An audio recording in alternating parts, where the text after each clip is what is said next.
Իսկ ձեր հաջորդ քայլը որն է լինելու։ Մեր հաջորդ քայլը ես կարծում եմ մենք ունենք քաղաքացիներից առաջարկներ եւ ես ունեմ նաեւ իմ համաձայնությունը, մենք այսպես մի օր էլ գնալու ենք հակակոռուպցիոն կոմիտե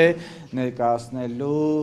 մեր կասկածները, որտեղ կան կոռուպցիոն տարրեր։ Իսկ բանկեր գնալու եք ի վերջո։ Բանկեր գնալու ենք, այո, գնացել ենք իրազեկման ակցիաներով, բայց եթե խնդիրը այսպես պետական մարմինները այսքան պահանջներից հետո չտվեցին այն լուծումը, որը արդարացի է, օրինաչափ է եւ իրավաչափ է, եթե մենք չհասանք այդ արդյունքներին, ստիպված ենք լինելու ապօրինի իրավիճակի դեմը առնելով փակել ուղղակի բանկերի դռները։ Երբ որ քայլում եք մի գրասենյակ, այդ ընթացքում է զրուցում էի տուժած քաղաքացիների, նրանցից մեկը ինձ ասաց, որ օրինակ Converse բանկը, եթե ճիշտ եմ հիշում, այստեղ է կարող է ուղղել, թե սխալվում եմ, ասաց, որ օրինակ Converse բանկի հետ կապված այդպիսի դեպք է եղել է, Converse բանկը ընդառաջ է գնացել եւ իր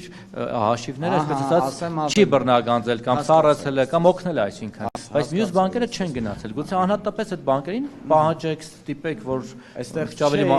մարդկային մոտեցում ինչ որ բանկի անուն հնչեցնել էս մասով, որովհետեւ չեմ ուզում որևէ մեկին գովազդել, որովհետև հետաքրքրական կուզեի պատմել, որը հետևյալն է։ Քաղաքացու հետ, որը այստեղ ներկա է, մի քիչ առաջ տեսել եմ, քաղաքացու հետ այնպիսի դեպք ա եղել, որ կորցրել էր 2 միլիոն 700,000 դրամի վարկ էին ձևակերպել քաղաքացու անունով, որի մի մասը ձևակերպել էին ID բանկում, մյուս մասը ձևակերպել էին Converse բանկում։ Նույն կերպով քաղաքացին արձանագրել էր քաղաքացին հեսա։ Նույն կերպով արձագանքել էր երկու դեպքերին։ Converse բանկի դեպքում խնդիրը տեղում լուծում է ստացել, այսինքն կանխարգելվել էր հանցագործությունները, այսինքն տրամադրված վարկը համարվել էր ոչ օրինաչափ, հետ էր վերադարձվել այն հաշիվներից, որ փոխանցվել են հետ էր վերադարձել Converse բանկի դեպքում, հետա քաղաքացին, ինչը տեղի չունեցավ ID բանկի դեպքում։ Այսինքն հնարավոր է չէ, շատ արագ։ Նույն դեպքը նույն երկու բանկերի հետ տեղի ունենում միևնույն ժամանակահատվածում։ Այսինքն ուղղակի ձևով, թե կենտրոնական բանկի միջնորդությամբ։ Եկեք այստեղ կենտրոնական բանկը այո ունի գործառույթներ իրականացնելու, բոլոր բանկերի դեպքում կենտրոնական բանկը ունի վերահսկողության պարտավորություն, բայց մենք խոսում ենք բոլորին եթե քաղաքացիների զեղծարարները անմիջապես այդ գումարը նստում են իրենց հաշիվին ու ասում են, չգիտեմ, րոպեների ընթացքում կամ կանխիկացնում են կամ ծախսում են ինչ-որ գործարք են անում։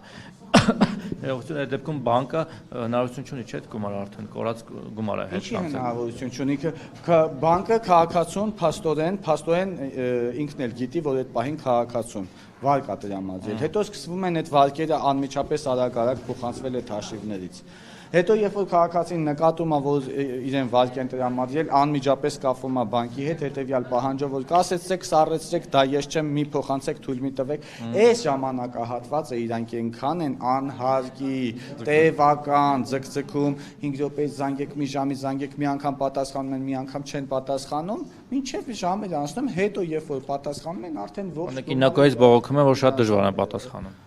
Շատ բանկեր են շատ դժվար պատասխանում, ընդհանուր մենք դեպք ունենք 3 ժամով չեն պատասխանել, 4 ժամով չեն պատասխանել, 5-րդ ժամին զանգել են, ասել են, որ ձեր գումարը այսպիսի դեպք է տեղի ունեցել, գողացվել է բանկից։ Ես կխնդրեի 2 բառ էլ դուք ասեիք, ձեր գումարն էր ամեն դեպքում Converse բանկի եւ ID բանկի հետ, հա։